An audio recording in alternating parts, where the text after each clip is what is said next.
Lo dijo en la primera hora.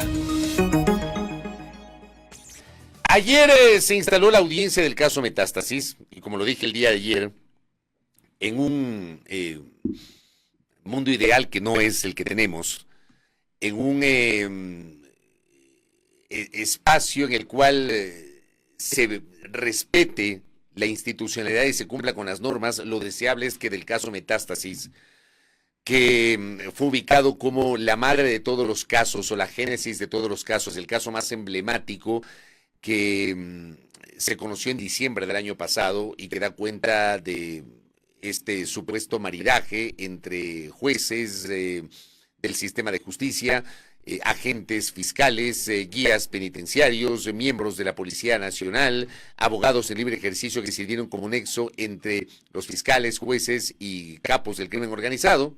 Se habla de un maridaje ahí que da cuenta de una estructura criminal. Ojalá que este caso, cuyo juicio se activó el día de ayer, permita que el país sepa la verdad y que se pueda llegar, frase cliché, hasta las últimas consecuencias. El proceso recién comienza, el juicio recién comenzó el día de ayer.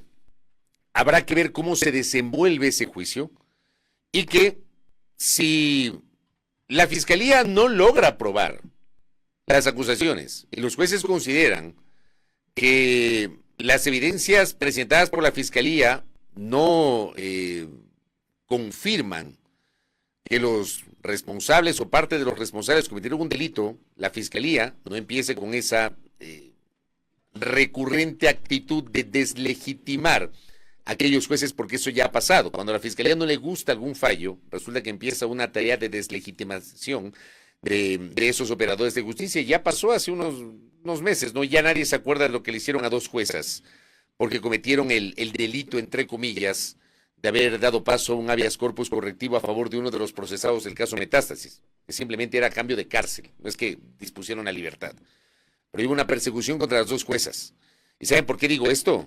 Porque después de varios meses, 2 meses creo que han pasado desde ese episodio, ya nadie se acuerda del tema. Nadie sabe qué pasó con el allanamiento a las oficinas y a los domicilios de dos juezas de la Corte Nacional. Nadie sabe qué pasó. Ya nadie habla del tema, porque así somos. Estas narrativas, ¿no?, que se colocan. Y por otra parte, si la Fiscalía logra probar las acusaciones, que los jueces fallen en derecho, que alguna vez se haga esto. Pero en medio de todo esto, porque digo, esto va a durar semanas, es un proceso realmente largo el que se viene, en medio de todo esto hay un tema que no debemos dejar de comentar. Y es que resulta que uno de los procesados del caso Metástasis es candidato para las próximas elecciones. Estoy seguro que muchos de ustedes no sabían este detalle que les voy a contar el día de hoy. Vamos a citar la nota que publica hace 4 días el portal Primicias.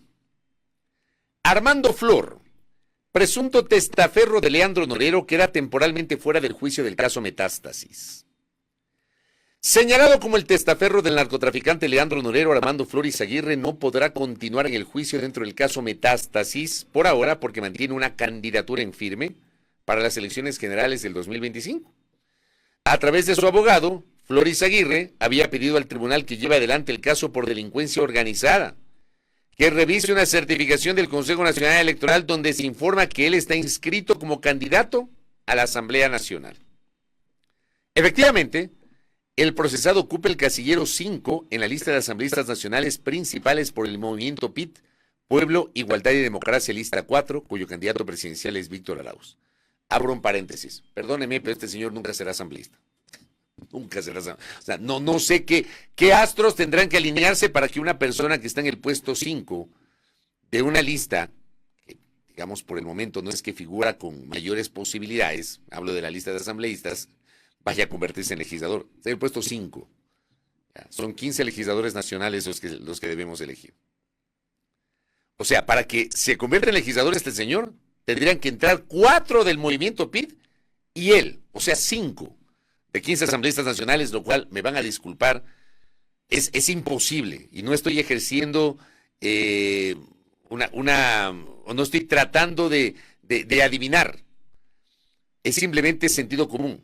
es imposible que este señor se convierta en asambleísta, pero ya aparece una lista y dicen que se ha colado. Ya vamos a hablar de eso. La ley orgánica electoral establece que los candidatos no podrán ser privados de la libertad ni procesados penalmente desde el momento de la calificación hasta la proclamación de resultados, ni enjuiciados, salvo otros casos. Por esta razón, el tribunal informó el 18 de octubre, el pasado viernes, que Flor Izaguirre no continuará en la etapa de juicio. La audiencia por este caso se instaló el día de ayer. Sin embargo, una vez que se haya realizado la programación de los resultados electorales, el próximo año, estamos hablando de ¿qué? Abril del próximo año, cuando queden en firme los resultados, se remitirá el proceso al tribunal a fin de conocer y resolver su situación jurídica. ¿Cuántos de ustedes sabían de este tema? Revisemos la nota del diario La Hora. ¿Quién es Armando Flor, el hombre que se salvó del juicio del caso Metástasis por ser candidato a la Asamblea? Yo no estoy tan de acuerdo con este titular, porque el hombre no es que se ha salvado, el hombre ha logrado diferir el proceso. Y como digo, me parece imposible que se convierta en legislador. Armando Flores, el candidato a la Asamblea, cuyo juicio por el caso Metástasis está suspendido, pues según el Código de la Democracia, los candidatos a una dignidad política no pueden ser procesados penalmente, solo se prohíben las candidaturas cuando una persona haya sido sentenciada, porque cuando una persona tiene sentencia penal condenatoria ejecutoriada, pierde sus derechos políticos. Armando Flor, junto a los otros llamados a juicio, entre los que se encuentran Wilman Terán, es señalado de cometer delincuencia organizada. Flor, según la Fiscalía, no solo trabajó con alias El Patrón, Leandro Norero, sino que también lo traicionó. A raíz del testimonio anticipado de Elibe Angulo, mano derecha de Norero, la Fiscalía señaló al hoy candidato a la Asamblea como testaferro de Norero. Angulo dijo que Flor dejó de tener confianza del patrón, pues se descubrió que presentó facturas falsas en la declaración tributaria de Norero.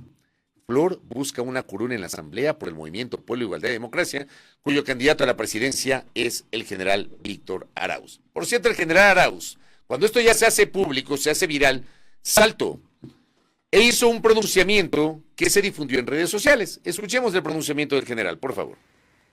No voy a tolerar al interior del partido ninguna relación con personas que estén siendo investigadas y procesadas por la justicia. Hoy me desayuné de las peores de las noticias, la implicación de un candidato a la Asamblea Nacional del partido político que auspicia mi candidatura en posibles actos relacionados con la delincuencia. Yo no escojo candidatos a ninguna dignidad, pues eso le compete a las autoridades del movimiento político. Quiero dejar un mensaje muy claro a la directiva del partido y a la ciudadanía.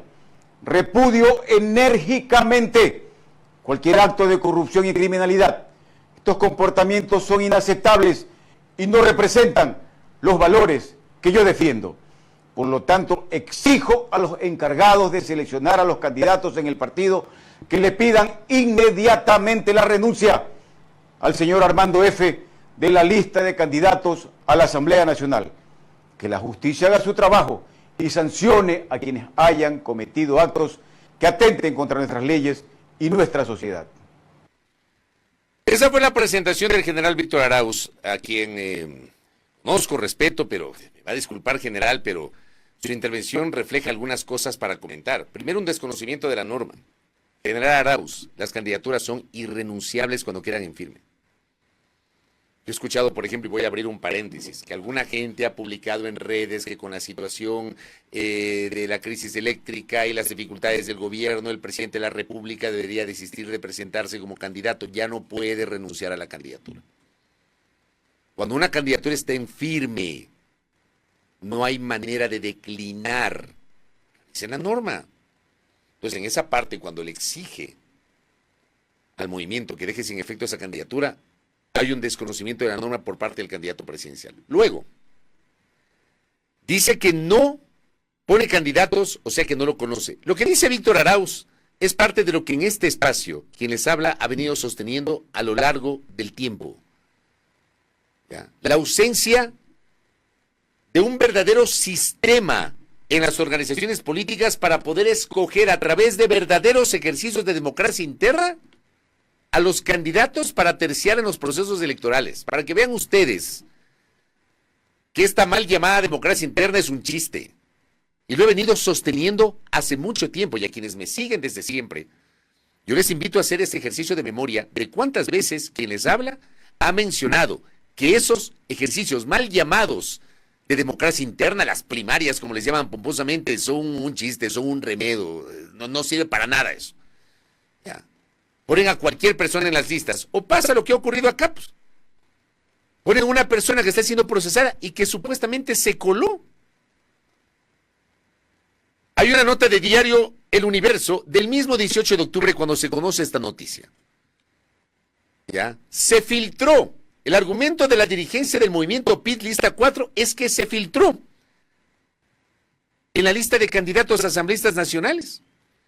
El presidente del movimiento Pueblo, Igualdad y Democracia PID, Arturo Moreno, que además hay que decirlo, el señor Arturo Moreno es asambleísta. Y es asambleísta que pertenece a la bancada de gobierno, de ADN. No pretendo yo de modo alguno decir que el gobierno tiene algo que ver con esto, por si acaso. Pues simplemente hay que decir las cosas como son. El señor Arturo Moreno es legislador. Al día de hoy es asambleísta y forma parte de la bancada de ADN en la asamblea. Y es presidente del movimiento PID, Pueblo, Igualdad y Democracia. Les recuerdo además que PID fue una de las dos organizaciones políticas que respaldó la candidatura del hoy presidente de la República, Daniel Noboa. Y el movimiento PID, cuando se llamaba Ecuatoriano Unido, Lista 4, en 2021, también fue el sector político, la organización política que cobijó la candidatura del entonces candidato asambleísta Daniel Noboa por la provincia de Santa Elena. Simplemente contexto es esto. Arturo Moreno ha dicho, de acuerdo a la nota del Universo, que desconoce, increíble, ¿no?, que el presidente de un partido, de un movimiento, desconozca quiénes están en las listas, pero que investigará cómo se coló, porque dicen que se ha colado, Armando Vicente Flores Aguirre, ex colaborador de Leandro Norero, en la lista de candidatos a la Asambleísta Nacional. Es una rendija por donde se coló una persona no grata que no es de nuestra organización política. ¡Wow! ¡Qué novedad!, ¿no? Que alguien que está de fuera de la organización política aparezca en las listas. ¿Ya? Y seguramente se debió haber metido. Porque entre las preguntas que se hacen a los precandidatos antes de darles la inscripción, les preguntamos si tienen problemas con la ley. Les preguntamos. Esas falencias existen. Me es incómodo, molesto, pero trataremos de corregir, manifestó en una respuesta que dio a diario El Universo al ser consultado sobre el tema el pasado viernes 18 de octubre. ¿Cómo se les cola? O sea, ¿en serio? ¿Cómo se les cola? Porque es chistosísimo esto. Es gracioso. Los argumentos son ridículos. Pero aparte de ser ridículos, develan las falencias del sistema. Las falencias hasta de la norma, como un mensaje que acá recibo. Gracias por este mensaje, doctora. Esto debe ser reformado. En un contexto de narcoestado es de terror. Y es un error esto. La reforma que fue aprobada en 2020. Ojo que en 2020 se hizo una gran reforma al Código de la Democracia donde se incorporaron algunos elementos como el tema de los debates. La reforma debió establecer la excepción en caso de investigaciones previas a la convocatoria de elecciones e inscripción de la candidatura. Aquí estamos hablando de una persona que sí, goza de la presunción de inocencia, goza del derecho a la defensa, goza del derecho a un debido proceso, sin duda. Y la norma dice que todos somos inocentes mientras no se demuestre lo contrario. Pero hay casos y casos, ¿no? O sea, me parece insólito que aquí hay un proceso asociado a un posible delito de delincuencia organizada. Una persona está procesada y resulta que aparece como candidato y no puede seguir el proceso en su caso porque la norma le protege, le cobija a través de esto que se llama inmunidad. O sea, no tiene sentido. En serio, no tiene sentido. No me atrevería jamás a desdecirme del concepto de la presunción de inocencia y que todos somos inocentes hasta que no se demuestre la culpabilidad. Pero tiene que haber filtros. Y yo voy a ratificar lo que dije en su momento respecto del proceso para designar al nuevo fiscal general del Estado. No se puede y no se debe poner a los abogados, a todos los abogados en el mismo saco. Pero a mí me parece que si tienes abogados con algún tipo de antecedentes respecto de ejercer el derecho a la defensa de procesados por narcotráfico, crimen organizado, aquí debería haber por lo menos una discusión sobre si cabe o no que esos abogados tengan la posibilidad de convertirse en fiscales generales del Estado, o en agentes fiscales, o en jueces. ¿Me explico? Por lo menos discutamos eso.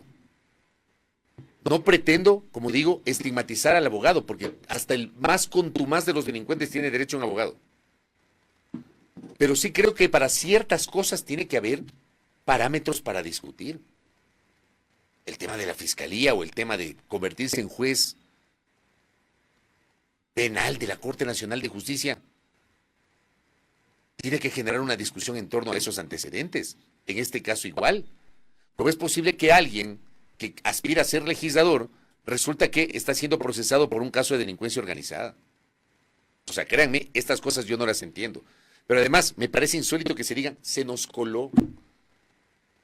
Alguna vez, me acuerdo que en Irreverentes entrevistamos a un candidato presidencial que fue sincero y que nos reconoció a Sol Borja, al José Cañizares y a quienes hablan, nos reconoció que no conocía a los candidatos de su lista. A mí me parece increíble que un candidato presidencial no conozca a los integrantes de las listas. Y me parece increíble que el dirigente de un partido, ya porque el partido o el movimiento es el que arma las listas, no sepa quiénes están. ¿Cuáles son los procesos de selección? ¿Cuáles son los filtros? O sea que cualquiera puede ahí participar, lo meten ahí solamente para llenar las listas. Este señor lo pusieron en el 5º puesto. No han sabido quién era. Por esto, permanentemente yo insisto en que aquí se tiene que repensar el sistema. Que no basta con ciertos pañitos que pretenden ponerles ahí. Hay que repensar el sistema. Es que es insólito, ¿no? Acá me dice Javier Salgado. Es correcto tu comentario, sin embargo, recuerda lo hecho por Omar Ceballos, dice en las elecciones seccionales para alcalde de Quito. Me parece que Omar fue candidato en 2023. De hecho, y públicamente renunció 2 o 3 días antes de las elecciones y pidió a sus simpatizantes votar por Pedro Freile. Y no veo que ese candidato haya recibido alguna sanción. Bueno, a ver, el tema es el siguiente, doctor. Tiene razón en lo que usted dice. Pero las candidaturas son irrenunciables. O sea, no es que Omar Ceballos le sacaron de la papeleta. Omar Ceballos apareció en la papeleta. Su candidatura estaba ahí. Otra cosa es que discutamos políticamente el tema. Y políticamente, por supuesto, que era impresentable que un candidato a la alcaldía, viendo que no tenía ninguna posibilidad, de hecho, si mal no recuerdo, Omar Ceballos quedó último en el proceso electoral. Creo que fueron 12 candidatos a la alcaldía de Quito, si mal no recuerdo, en 2023 y quedó último. 3 días antes se llamó a votar por Pedro Freile, porque ya había una tendencia respecto a cuáles estaban liderando las encuestas y quiénes estaban detrás. Entonces Omar no tenía ninguna posibilidad, de hecho, como digo, quedó último. Eso puede generar una discusión y una condena política, pero más allá de eso, no es que haya una sanción por eso, porque las candidaturas, como digo, son irrenunciables. Acá me dicen, gracias doctor Diego, un abrazo. En la Asamblea se presentó un proyecto para que aquellas personas contra quienes se haya dictado una medida de aseguramiento alternativo a la prisión preventiva en delitos relacionados con la administración pública o violencia intrafamiliar no pueden ser calificados como candidatos. La Unidad Técnica Legislativa, la UTL, dio informe negativo porque supuestamente es inconstitucional. Como tú dices, me dice, se debe repensar el sistema para dignificar la representación política. Yo sí estoy de acuerdo, por ejemplo, con que se debata esto, para tratar de dignificar un poquito la política y para evitar este tipo de zapadas. Es una zapada. Una zapada. Pero una zapada aupada por la distorsión del sistema. Porque les reitero, es inverosímil que no sepan quiénes son los candidatos y que frente a los requerimientos de la prensa salgan y digan, se nos colaron. Se nos coló, no sabíamos quién era. Y además, claro, en la respuesta de Arturo Moreno hay una parte que me parece insólita, ¿no?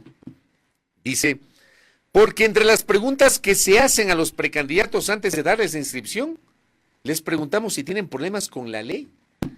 Sí, el señor Flor les iba a decir, sí, tengo problemas con la ley. O sea, ¿qué filtros tienen las organizaciones políticas? No hay derecho a tener este tipo de situaciones en democracia. Acá que me dice el querido Néstor. Bien cabe, dice que añada a su comentario un post de Jacobo García. Es alarmantemente preocupante. ¿Qué escribió el vallisoletano? Jacobo García dice, creo que no estamos viendo la magnitud de la crisis que se viene y la reacción en cadena de otras crisis que se están generando, agravando a partir de la catástrofe energética. Creo que no estamos poniendo una línea de tiempo más amplia para interpretar esta crisis, ni desde el pasado, porque no estamos uniendo los golpes y decepciones acumuladas desde la pandemia y el azote de la violencia que llevamos sufriendo los últimos años, ni hacia el futuro, porque no estamos viendo el impacto en el ánimo social y las expectativas sobre el país, el efecto electoral que puede tener la decepción de la carta de cambio que la gente buscó en 2023. Creo que no estamos escuchando, porque desde nuestro mundo, sobre todo el digital y el político, no se escucha. Todo va con demasiado deprisa. Todo es superficial y solamente llegamos a la epidermis y seguimos viendo a los ciudadanos e interpretando sus imaginarios desde los moldes que les imponemos. No la estamos viendo venir porque no es fácil. Porque todos somos sujetos que analizan y viven lo analizado a la vez, porque tenemos sesgos. Todos tenemos sesgos, ¿ah? Es gracioso cuando a uno le dicen sesgado. Uno tiene un sesgo. Cuando uno hace una opinión, uno tiene un sesgo. Es así. Porque no es fácil entender que los efectos de las grandes crisis son impredecibles, porque puede haber cambios de tal magnitud que rompan con firmes creencias y tendencias del electorado. No le estamos viniendo venir porque todos estamos abrumados y sobrepasados por esto, porque nuestro objetivo diario es sobrevivir, escuchar e investigar a profundidad. Cuesta tiempo y dinero. Se vienen meses extremadamente duros, complejos, totalmente inciertos y, para variar, como suele pasar en el Ecuador en episodios de fuerte impacto social, no la estamos viendo venir. Comentario interesante del politólogo Jacobo García, publicado en su cuenta de X. Aquí, por ejemplo, me quedo con esta parte, ¿no? Porque todos somos sujetos que analizan y viven lo analizado a la vez. Todos tenemos sesgos. Acá dice, todos estamos abrumados y sobrepasados por esto, entre otros aspectos. Aquí dice, escuchar e investigar a profundidad cuesta tiempo y dinero. Resulta que lo primero que nos llega viralizamos. Y ahí, por ejemplo, cabe referirse al episodio de ayer. ¿Ya? Estaba viendo que, claro, aquí no hay cómo explicar determinadas cosas porque ya se asume que uno tiene un sesgo, que uno está pautado, que uno está comprado. Ayer un video que se viraliza de Arturo Félix Wong, a quien en este espacio, quien les habla, le ha criticado. Lo que pasa es que yo no soy opositor al gobierno y reitero, yo no hago oposición al gobierno de turno, yo hago periodismo crítico y hago opinión periodística crítica en este espacio. Y así como he criticado en varias ocasiones declaraciones, desde mi punto de vista, desatinadas del señor ministro de Gobierno, ayer mismo lo hice. Yo les invito a recordar el comentario de ayer. Hasta pasé un video, un extracto, de la entrevista que le concedió hace pocos días Arturo Félix a Gonzalo Ruiz Álvarez en Radio Platinum, donde hizo insinuaciones respecto de que hay legisladores que pretenden extorsionar al gobierno, pero no cita los nombres. O ha habido otras declaraciones u otras acciones, como por ejemplo la famosa llamada para interrumpir una entrevista que el periodista Osvaldo Morocho en Radio La Poderosa le hacía al analista Darío Dávalos, que fue una cosa horrorosa. Yo nunca he visto eso. Aquí lo critiqué, pero así como se critica, tengamos un poquito de sentido común. Ayer se viralizó un audio que no correspondía, porque lo de ayer fue una mentira, y fue un video armado con inteligencia artificial. Tomaron el video original y armaron las voces con inteligencia artificial. Esto fue comprobado por Alondra Enríquez. Mucha gente lamentablemente compró, y alguna gente se negó a creer, pese a que se demostró que era falso, se negó a creer la verdad. Digo, no me crean a mí, vayan. Y puse ayer en mi cuenta de X. Está el video completo, incluso en la cuenta de Radio Sucesos, que fue en la entrevista que le hizo Milton Pérez de Radio Sucesos a Arturo Félix el 4 de octubre, si mal no recuerdo. Radio Sucesos colgó el enlace de YouTube con la entrevista completa que dura menos de 26 minutos. 25 con 40 y pico. Tómense el tiempo de revisarla. No me crean a mí. Porque cuando digo esto me dicen pautado, comprado, vendido, que el gobierno, que no sé qué. Sin embargo, cuando la otra vez aquí les demostré lo de la mentira cuando pusieron la fotografía de Gabriela Rivadeneira con Carlos Poli, diciendo que Gabriela Rivadeneira condecoró a Carlos Poli. Yo les demostré aquí que no era ninguna condecoración, que la fotografía de Gabriela Rivadeneira con Poli, ya, donde Poli tiene un documento, era el acta de posesión de la Asamblea Nacional en 2017. No es que la condecoró. No es que Gabriela condecoró a Poli. Quien condecoró a Poli fue la asamblea de Fernando Cordero El Corcho en 2012. Así como aclaré eso, aclaro esto hoy. Pero antes era pautado y ahora soy pautado. Antes era pautado el correísmo y soy pautado del gobierno. Para algunos. Porque no entienden. Hay gente, y al fanático lamentablemente no hay cómo explicarle porque no entiende. Eso va de la mano con lo que dice Jacob. A veces da hasta pereza a alguna gente revisar, creen lo primero que les llega. Y pese a que se les aclara, son incapaces de abrir un poquito la mente y reconocer que pueden haber estado equivocados. Así nomás es lo que pasa en el Ecuador. Acá que me dicen por acá. Acá me dice un dirigente político. ¿Lo menciono o no lo menciono, estimado amigo? Me dice, hay algunos partidos políticos que son de alquiler, pero he dicho, yo les he dicho a ustedes, ¿cuáles son los dirigentes de ciertos partidos políticos? ¿Cuántos de ustedes sabían, por ejemplo, que el señor Arturo Moreno es el presidente del PIT? ¿Cuántos de ustedes saben qué es el PIT? ¿Alguien conoce a la dirigencia del PIT? ¿Alguien conoce a la dirigencia de, no sé, pues, de Reto? Por mencionar otro ejemplo. Y así por el estilo. Ustedes tienen organizaciones políticas que son de alquiler. Me pregunto, dice acá, si todos los candidatos a la presidencia conocen a sus dirigentes de escala nacional y sus candidatos a la Asamblea Nacional. Está claro que no los conocen. Además que se afilian una semana antes de las primarias, dice. Yéndose en contra de los estatutos de organizaciones políticas. Aquí hay una opinión justamente de uno de los amigos oyentes. Acá nos dice la doctora Carrión, que también nos está escribiendo. Ese es el problema, no se puede impedir inscripción por el principio de presunción de inocencia, pero sí se puede hacer la excepción de que continúe el proceso en casos cuya investigación empezó antes de la inscripción.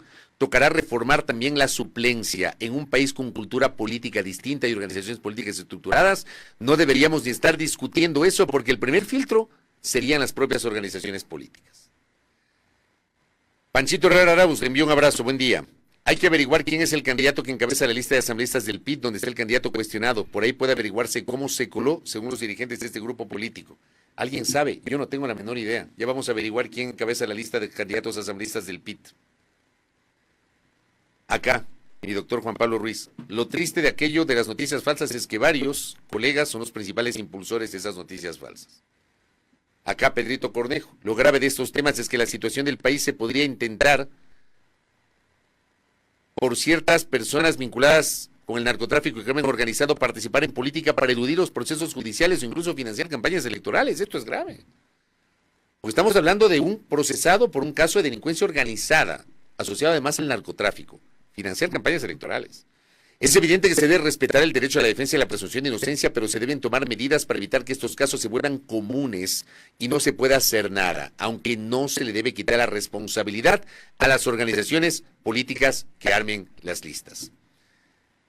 Gracias, estimado Andrés. Le envío un abrazo a Andrés Castillo. La lista de asambleístas del PIL encabeza el propio Arturo Moreno. ¿Qué tal? Y dice que no sabía. ¡Hable serio! ¡En serio! La lista de asambleístas del partido PIT, del movimiento PIT, lista 4, en donde aparece en el quinto puesto Armando Flor Izaguirre, procesado en el caso Metástasis. Esa lista está encabezada por el presidente del movimiento que dice no saber cómo se coló. Habla en serio. Me voy. 7:08, cierro el comentario. No les había saludado a los amigos del Instagram y del TikTok, pero ya les veo conectados.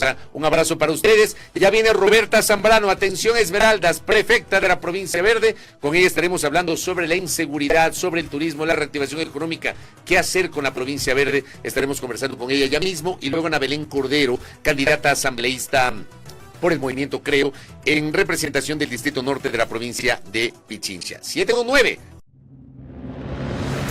Primera plana. Todas las noticias, todas las voces.